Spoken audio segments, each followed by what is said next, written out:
Welcome to The Explainer. Today, we're going to dig into a hidden link between one of the world's most common chronic diseases and a chemical that's probably in almost every room of your house. Yeah, we're talking about asthma and its invisible connection to something called phthalates. To really get a sense of how big this is, just look at this number, 262 million. According to the World Health Organization, that's how many people had asthma back in 2019. And maybe the most worrying part? It's the #1 most common chronic disease for children. And it's not just a big number. It's a number that's been growing for decades. So what's going on? Our basic genetics don't change that fast. So scientists have started looking really closely at our environment for clues. Okay, so let's dive into the investigation. We're going to look at a group of chemicals that are really emerging as a prime suspect. A suspect that's been hiding in plain sight in our homes, our food, and even our own bodies.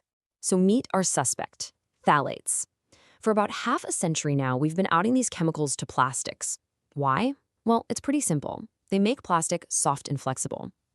If you've ever wondered why a vinyl toy is squishy instead of hard and brittle, a lot of the time the answer is phthalates. And the amount of this stuff we're making is, well, it's just staggering. We produce about 3 million tons of phthalates every single year, all around the globe. When you're producing that much of something, it's really no surprise that it's become an invisible but totally constant part of our world. And they are literally everywhere, in places you just wouldn't think to look. They're in PVC flooring, in the packaging wrapped around your food. They're in cosmetics, car parts, and even really critical medical gear like IV bags. I mean it, they are woven into the very fabric of modern life.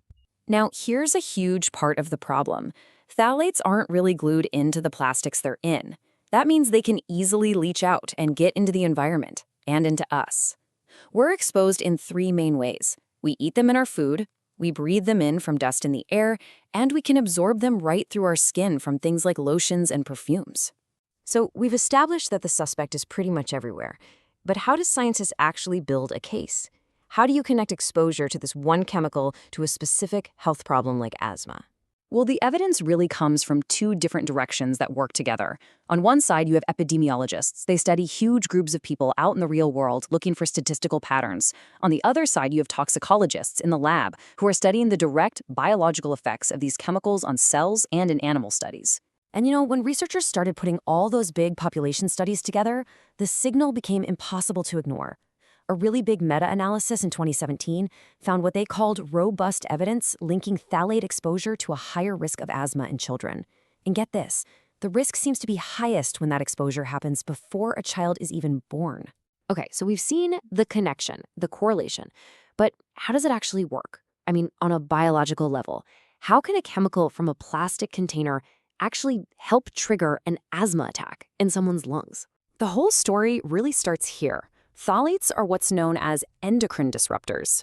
That's a bit of a sciencey term, but it just means they can mess with your body's hormone system. And your hormones, well, they control just about everything, from how we grow to our immune system. And because that endocrine system is so important, messing with it can have huge consequences. The concern isn't just about asthma. Phthalates are being looked at for links to all kinds of things: developmental issues, obesity, infertility. It's why they're under such an intense scientific microscope right now. But let's bring it back to asthma specifically. Lab studies suggest there's kind of a 3-pronged attack happening. First, phthalates can directly irritate the cells that line our airways. Second, they can contribute to something called airway remodeling, which is a permanent damaging change in the lungs that you see in severe asthma. And third, they can trigger a really powerful inflammatory response in the lung tissue. So, we've looked at the suspect, how we get exposed, and the evidence pointing to the harm it can cause. What's the final verdict here, and what can we actually do about all this? The scientific consensus is pretty clear on one major point. There is a significant link between being exposed to phthalates and the risk of childhood asthma. Now, the evidence for adults is still being studied. It's a little less conclusive, but that risk to children is a huge concern for health experts all over the world. But here's the good news. You're not powerless here. There are simple, practical things you can do to lower your exposure. Eating more fresh food helps you avoid a lot of packaging. A big one, never heat your food in plastic containers. Look for personal care products that say phthalate-free on the label. And something as simple as opening your windows can help, because a lot of these chemicals build up in household dust. And it's not just up to us as individuals. governments are starting to respond too. Many are using something called the precautionary principle. It's basically the idea that if there's a credible risk of serious harm, we should act to protect people, even before we have every single scientific question answered. Better safe than sorry. And all of this leaves us with a really big question to think about. When the evidence is pointing towards a risk, what level of that risk are we okay with, just for the convenience that these hidden chemicals bring to our daily lives? It's a really complex balancing act between innovation, our health, and all those invisible exposures that define our modern world.